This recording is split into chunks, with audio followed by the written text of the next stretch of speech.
मेरे प्यारे देशवासियों, आप सभी को क्रिसमस की शुभकामनाएं। हम इस वर्ष के अंतिम सप्ताह में हैं। 2022 बस आने ही वाला है। आप सभी 2022 के स्वागत की तैयारी में जुटे हैं, लेकिन उत्साह और उमंग के साथ ही ये समय सचेत रहने का भी है। आज दुनिया के कई देशों में कोरोना के नए वेरिएंट ओमिक्रॉन की वजह से संक्रमण बढ़ रहा है। भारत में भी कई लोगों के ओमिक्रॉन से संक्रमित होने का पता चला है। मैं आप सभी से आग्रह करूंगा कि पैनिक न करें। हां, सावधान रहें, सतर्क रहें, मास्क उसका भरपूर उपयोग करें और हाथों को थोड़ी थोड़ी देर पर धुलना, इन बातों को हमें भूलना नहीं है। आज जब वायरस म्यूटेट हो रहा है तो हमारी चुनौतियों का सामना करने की ताकत और आत्मविश्वास भी मल्टीप्लाई हो रहा है। हमारी इनोवेटिव स्पिरिट भी बढ़ रही है। आज देश के पास 18 लाख आइसोलेशन बेड्स हैं, 5 लाख ऑक्सीजन सपोर्टेड बेड्स हैं, 1,40,000 आईसीयू बेड्स हैं। आईसीयू और नॉन आईसीयू बेड्स को मिला दें तो 90,000 बेड्स विशेष तौर पर बच्चों के लिए भी हैं। आज देश में 3,000 से ज्यादा पीएसए ऑक्सीजन प्लांट्स काम कर रहे हैं। 4 लाख ऑक्सीजन सिलेंडर्स देश भर में दिए गए हैं। राज्यों को जरूरी दवाओं की बफर डोज तैयार करने में सहायता की जा रही है। उन्हें पर्याप्त टेस्टिंग किट्स भी मुहैया कराई जा रही है। साथियों, कोरोना वैश्विक महामारी से लड़ाई का अब तक का अनुभव यही बताता है कि व्यक्तिगत स्तर पर सभी दिशा निर्देशों का पालन कोरोना से मुकाबले का बहुत बड़ा हथियार है। और दूसरा हथियार है वैक्सीनेशन। हमारे देश ने भी इस बीमारी की गंभीरता को समझते हुए बहुत पहले वैक्सीन निर्माण पर मिशन मोड में काम करना शुरू कर दिया था। वैक्सीन पर रिसर्च के साथ साथ ही approval processes, supply chain, distribution, training, IT support system, certification पर भी हमने निरंतर काम किया। इन तैयारियों का ही नतीजा था कि भारत ने इस साल 16 जनवरी से अपने नागरिकों को वैक्सीन देना शुरू कर दिया था। ये देश के सभी नागरिकों का सामूहिक प्रयास और सामूहिक इच्छा शक्ति है कि आज भारत 141 करोड़ वैक्सीन डोज के अभूतपूर्व और बहुत मुश्किल लक्ष्य को पार कर चुका है।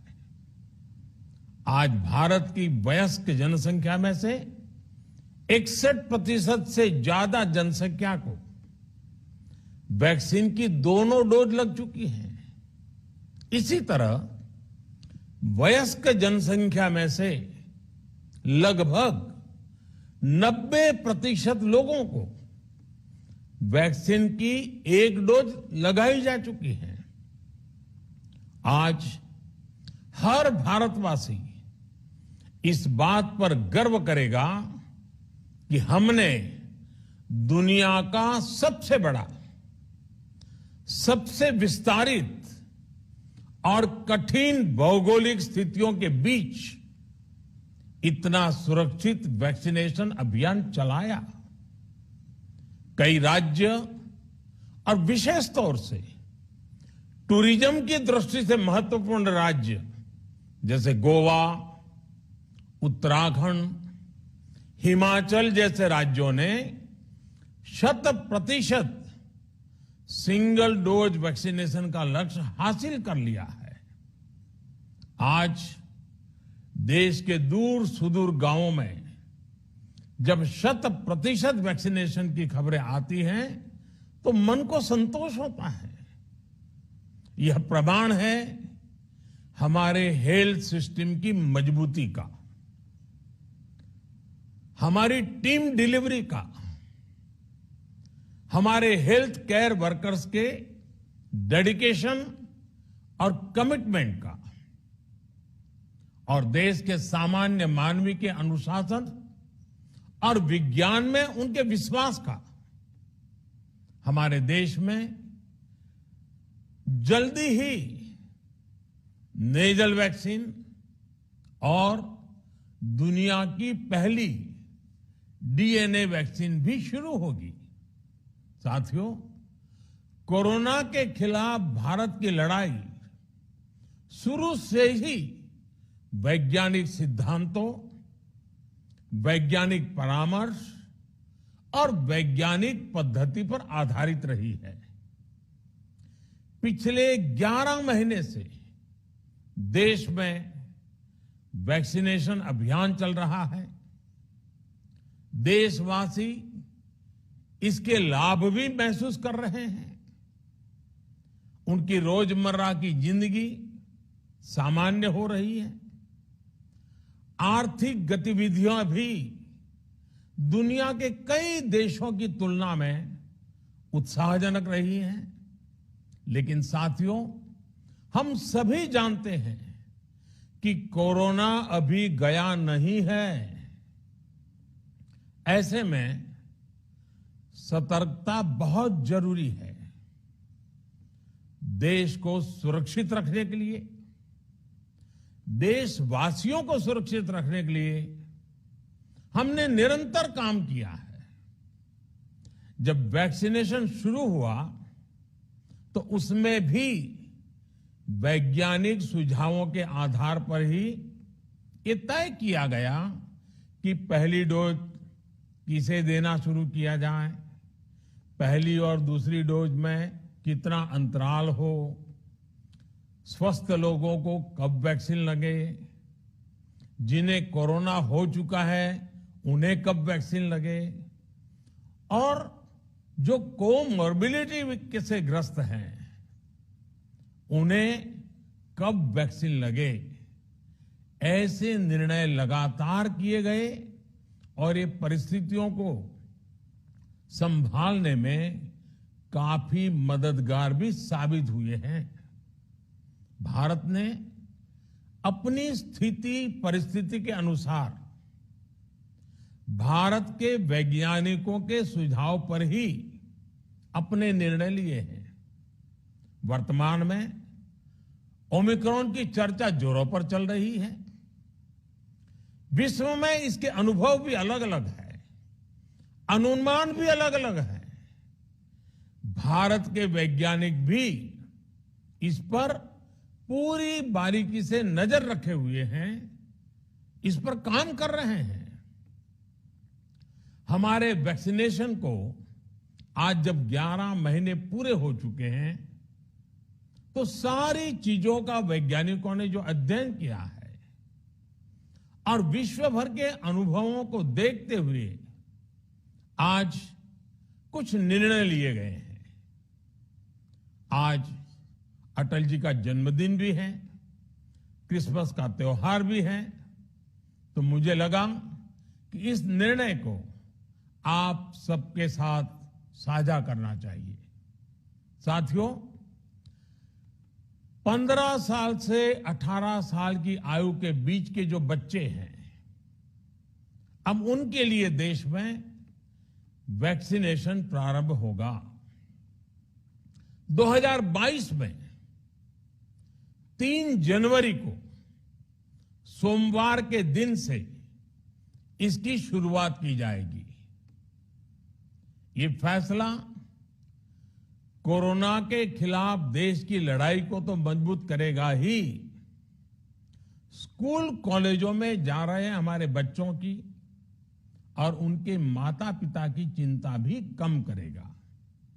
साथियों, हम सबका अनुभव है कि जो कोरोना वॉरियर्स हैं, हेल्थ केयर और फ्रंटलाइन वर्कर्स हैं, इस लड़ाई में देश को सुरक्षित रखने में उनका बहुत बड़ा योगदान है। वो आज भी कोरोना के मरीजों की सेवा में अपना बहुत समय बिताते हैं। इसलिए प्रिकॉशन की दृष्टि से सरकार ने निर्णय लिया है कि हेल्थ केयर और फ्रंटलाइन वर्कर्स को वैक्सीन की प्रिकॉशन डोज भी प्रारंभ की जाए।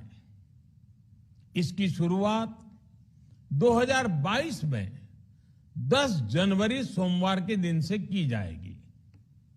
साथियों, कोरोना वैक्सीन का अब तक का ये भी अनुभव है कि जो अधिक आयु वाले हैं और पहले से ही किसी न किसी गंभीर बीमारी से पीड़ित है, उन्हें प्रिकॉशन लेना सलाह योग्य है। इसको ध्यान में रखते हुए 60 वर्ष से ऊपर की आयु के कोमॉर्बिडिटी वाले नागरिकों को उनके डॉक्टर की सलाह पर वैक्सीन की प्रिकॉशन डोज का विकल्प उनके लिए उपलब्ध होगा। ये भी 10 जनवरी से प्रारंभ होगा। साथियों, मेरा एक आग्रह है कि अफवाह, भ्रम और डर पैदा करने के जो प्रयास चल रहे हैं, उनसे बचना चाहिए।